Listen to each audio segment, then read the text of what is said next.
Hey everyone, glad to be here. My name is Jen O'Sullivan. I'm going to share with you how to spot a fake. Now that might sound a little bit strange because we think, well, if it says pure essential oil, shouldn't it be pure essential oil? Not necessarily. And one of the things that we need to remember is that generally speaking, companies have the right to label the way they want to. They don't need to tell you if there's any added things. They don't need to tell you if they've taken away anything.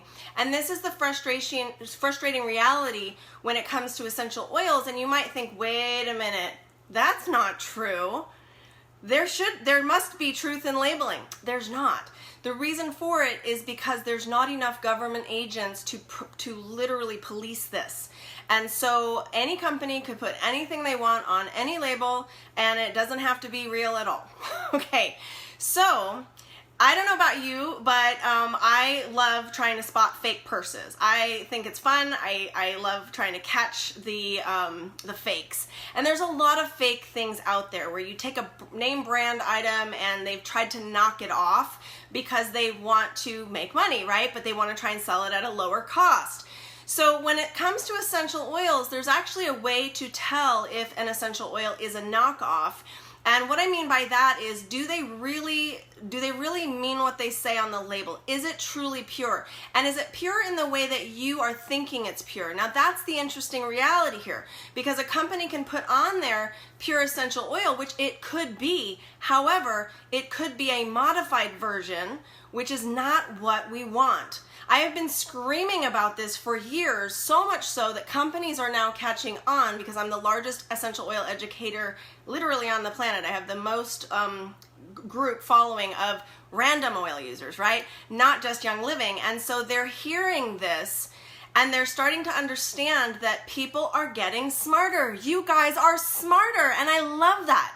So one of the things that I've been teaching about is sort of revealing some of the dirty tricks that the industry does. And it's commonplace. So there's two things that the industry is well known for doing, that well known within the insider industry, but consumers don't know this.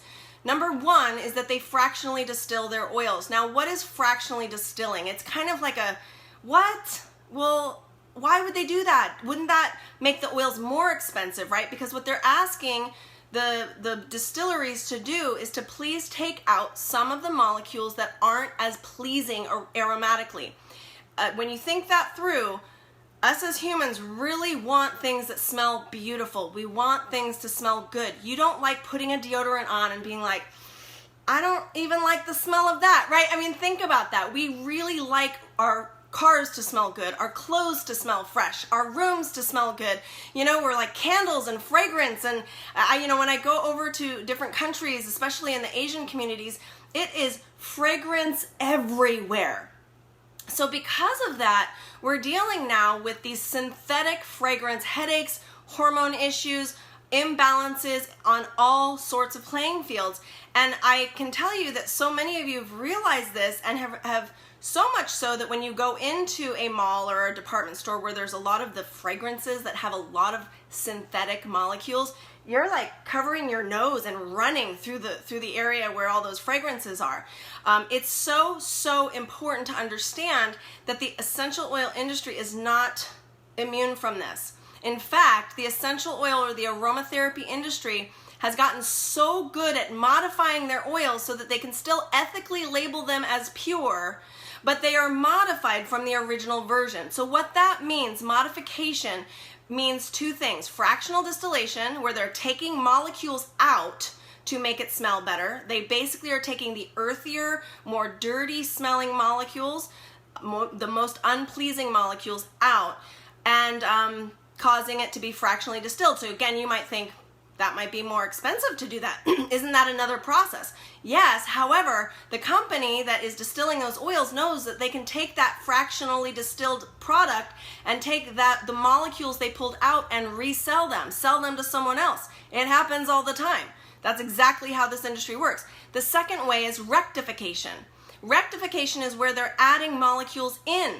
This happens all the time. Okay, so what does that mean? Rectification is where from batch to batch, they want to make, say, lavender smell the same as the lavender from the last batch.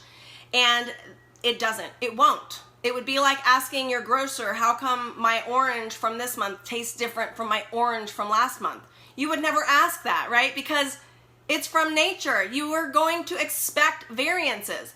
However, when you have a little bottle of lemon come to you and all of a sudden it smells different, and you're like, what in the world? It's because it's packaged so cutely, and your mind thinks fragrance. Your mind thinks this should smell the same all the time. Guess what? It's from nature. It shouldn't. But most companies, it does. It smells exactly the same because they've rectified that. And what that means is they've taken the last batch and the current batch, and they'll take a bottle from the last batch and make sure that aromatically it smells the same. And if it doesn't, if let's say some of the molecular structure was different in the next batch, they will add molecules from either another species, very common, or they will add very small amounts of molecules from a synthetic to either sweeten it up or make it smell aromatically the same. They match it, they rectify it. These processes are both bad, okay? If you take a process like these, like rectification or fractional distillation, you're not getting the true botanical. We want the true botanical. Like, if I'm gonna scream as loud as possible to all of these companies that are doing this, all of them, by the way, except for Young Living, and I'm not kidding. I'm not kidding when I say this, that all of them are fractionally distilling and rectifying their oils because their customers are screaming at them, why doesn't it smell the same? I want it to smell better, right? This is what they do. They want to bow down to their customers.